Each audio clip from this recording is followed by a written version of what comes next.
За тэгэхээр дараах онолыг хүүхдүүдэд маш сайн тогтоож аваарай. Алкил амин амин бүлэгтээ нүүрс устөрөгчийн уламжлал боловч аммиакийн уламжлалын шин чанар нь давмгайлт. Аммиакийн усан усмал суурилах шинжийг үзүүлдэг. Аммиактай адилаар аминоч суурилах шин чанартай.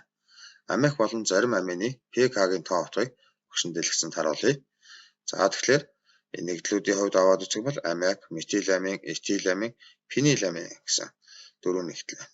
Энэхүү дөрвөн нэгдлийн тоо утгыг хазглаад харавал хамгийн өндөр тоо утгыг агуулж байгаа нь фениламин буюу 913-ыг үзүүлж байна. Тэгэхээр энэ pH-гийн тоо утга их байгаа, бага байгаагийн шалтгааныг одоо энэ дээр багш нь тайлбарлаж өгье. За тэгэхээр нэгдүгээр pH-гийн тоо утга их байх тусам сул суур байдаг тул фениламин хамгийн сул суур болно.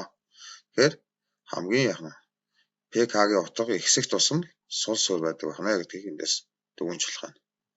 Хоёрдугаар аммиакийн сул суурилах шинжийг дараах байдлаар тайлбарлая.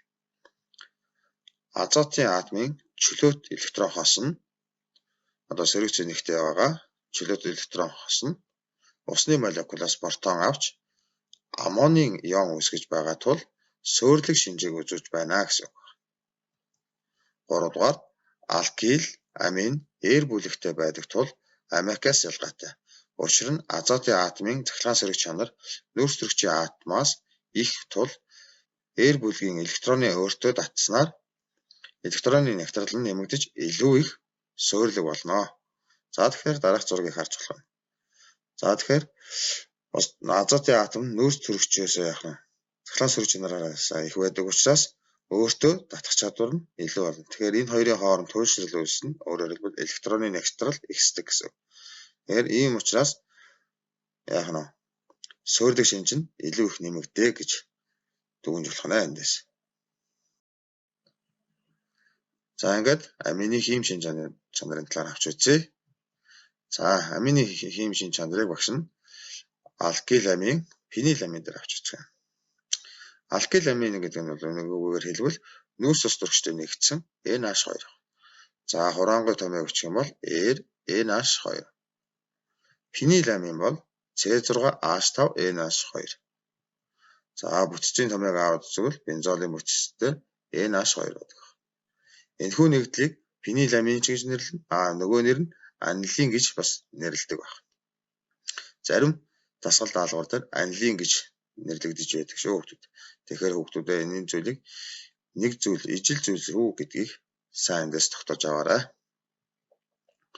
Аминууд аммиакийн бүхий л шин чанарыг үзүүлдэг.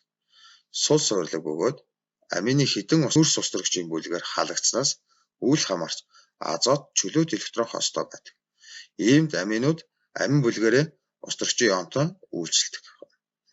За тэгэхээр дараах оруулыг харж болох юм. За эндээс аммоны ион үүсдэг байна. За дараагийн тохиолдлыг аваад үзье. Аммиак сул суурилаг тул усны молекулоос ус төрөгч ионыг аммоны ион ба гидроксид ионыг үүсгэдэг. За ингээ аммиакийн сул суурилаг учраас ус төрөгчөөс усны молекулоос ус төрөгчийн ионыг өөртөө авснараа аммоны ион болон гидроксидыг үүсгэдэг байна гэсэн. Үүнтэй адилаар амины гидролизд бас муу адилхан амины гидролиз явагдахад аммоны ион үүснэх. Мөн гидроксидын ион үүсдэг байна. Аминууд шатаж нүүрс хүчлийнхий ус азотыг ялгаруулна. Сургуулийн тэгшлэлийг харуул мэдээж шатах гэж байгаа учраас хүчил өргөжтэй харилцан үүсэх хуралдаа явагдана. За эндээс нэг онцлог шинжнэ гэвэл азотын хий ялгардаг байна. Энэ хоёр. За одоо тэгвэл фениламины талаар авч үзье. За фениламин азотын 3 хүчилтэй харилцан үүсэх талаар дараах оруулыг харъя. Фениламины хувьд азотын 3 хүчилтэй харилцан үйлчлэхээр бензол диазоныг үүсгэдэг. За диазон дээр байрлаж байгаа нүүрс төрөгч болно. Азотын хооронд холбогдсон азот нь эерэг зэнэгтэй байгааг дараах оруулаас харж болж байна. За хэрвээ энэ оруулыг халаалтын дор явуулбал диазоны давс үүсэхгүй. Харин хар өнгийн дослог шингэн ба өнгөгүй хий үүснэ. Энэ өнгөгүй хий азот болохыг таньж болно. Учир нь энэ урвал дараах нөхцлөөр явагддаг. Фениламины уусамлыг сулруулсан давсны хүчилтэй хойж мөстөө шилэн аяганд байрлуулж хөргөнө. Натрийн эсвэл калий нитратын уусмал авч мөн л мөстэй аяганд хөргөнө. Дараа нь нитратын уусмалыг бага багаар аажмаар фениламины уусмал дээр нэмнэ. Энэ үед уусмлын температур 5 Цельсиэс ихгүй байдаг. Тэгэхээр энэ урвалыг халаалтын дор явуулах юм бол бензол-диазон гэсэн нэгдэл үүсэхгүй, харин шууд урвал явагдах нэ. За диазонтой холбоотой багш нэг бас нэг нэгдлийг энэ дээр томьёогоор харуулж байна. Азотын хувьд мал хлорыг өөртөө агуулсан байна. Тэгэхээр энэ томьёо байх юм бол бензол-диазоны хлорид гэж нэрлэдэг байна. Фениламин усан орчинд боромтой харилцан үйлчлэлд ордог. За тэгэхээр урвалыг харахаар C6H5NH2 боромтой харилцан үйлчилж байна. За энэ боромтой харилцан үйлчлэхдээ усан орчинд явагдаж байгаа шүү. Усан орчинд явагдахаар 2, 4, 6 трибром анилин үүсдэг байна. Тэгвэл дараагийн урвалын хувьд бол цууны ангидритой урвал авдаг байна. За энэ дээр энэ нэгдэл дээр бол анилин маань цууны ангидритай харилцан үйлчлснээр ацетиленид үүсдэг байна. За мөн цууны хүчил үүсэж байна. За гэх мэтлэнгээр урвал ингэж явагддаг байна. Одоо тэгэхээр аминыг гарган авах аргуудын талаар авч үзье. Нэгдүгээрт аминыг палладин, никель, катализаторын оролцоотойгоор нитро нэгдлийг ус төрөгчөөр ангижруулан гарган авдаг байна. За урвалыг харах юм бол RNO2 буюу алкил нитро болог байна. За нитро ус төрөгчөөр ангижрахаар алкил амин үүсдэг байна. Хоёрдугаарт аминыг палладин, за литий алюминиум H4 гэсэн катализаторын оролцоотойгоор цианид нэгдлийг ус төрөгчөөр ангижруулан гарган авдаг байна. За урвалыг авч үзэх юм бол цианид нэгдэл нь литий алюминиум H4-ийн катализаторын орчинд ус төрөгчтэй ангижрахаар амин нэгдэл үүсдэг байна. C3-сан холбоотой N өөрөөр хэлбэл энэ 3-сан холбоо бүхий бүлэг нь NH2 бүлэгт хувирна гэж ойлгож болно. Палладин болон никель зэрэг металл катализаторын оролцоотой өндөр температур даралтын орчинд хий байдалтай ус төрөгчөөр C3-сан холбоотой N холбоо нь ангижруулдаг арга юм аа. Урвалыг дахин авч үзье. Урвалаар этиламин үүссэн байна. Тэгэхээр амин нэгдлүүдийг бол энэ аргаар гарган авч болдог байна. Анхдагч амины хувьд гарган авах аргыг талаар ярилцъя. Нэгдүгээр шатанд бол давс үүсэх шат байдаг байна.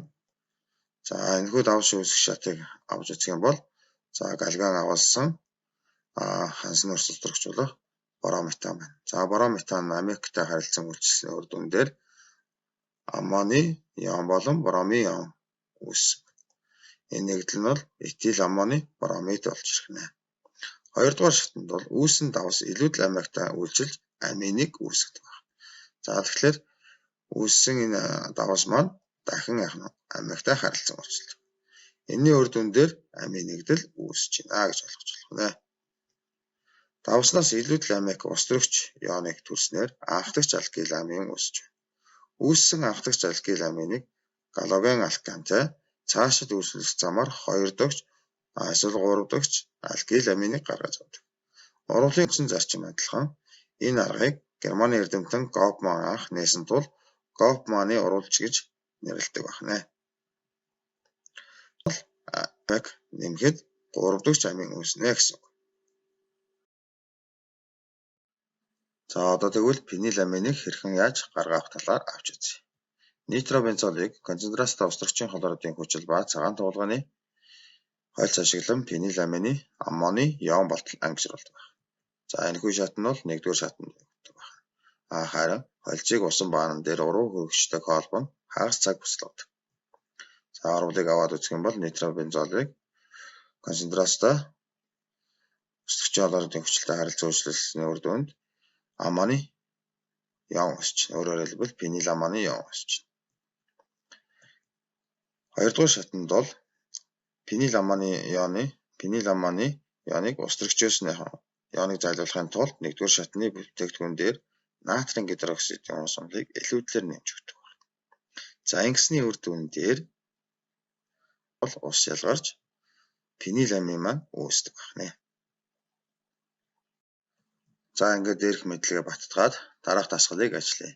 Эсдийн ерөнхий шалгалтын 2011 оны A хувилбар 33 дугаар даалгавар байна. Дараах урвалын бүдүүчдэх x1-ээс x3 нэглүүдийн зөв харгалзааг олно гэсэн. За урвалуудыг харуулъя өгшин.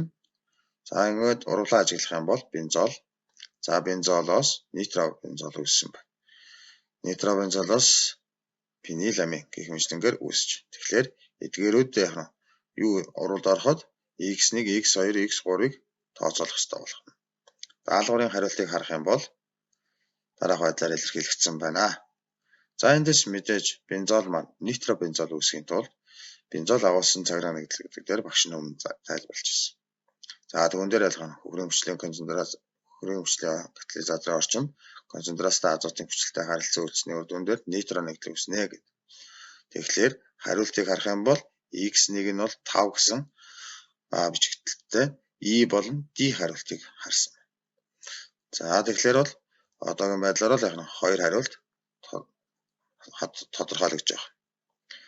Тэгэхээр нитробензолоос амин буюу фениламиныг яаж үүсгэсэн бэ гэхээр түрүүчийн багшин саяхан урвал дээр хэлжсэн тийм ээ. За тэгвэл юу ах вэ? Нитробензолоос унстрагчаар ангишруулж гаргаж авдаа гэдэг түрүүнд үзчихсэн. Тэгэхээр x2 нь бол 4 байх нэ. Харин фениламинаас аммоны бромидыг үүсгэж чинь тийм ээ. Фенил аммоны бромидыг үүсгэж байгаа учраас энэ хөө нэгдэл нь концентрацтай устрагчийн бромид буюу бромт устрагчийн хүчилтэй харилцаа үйлчилж энэ хөө нэгдэл үүсдэг. Тиймээс даалгаврын зөв хариулт бол E хариулт байсан байна. Ингээд анхаарал хандуулсан хүүхдүүдэд баярлалаа. Та нартаа амжилт хүсье.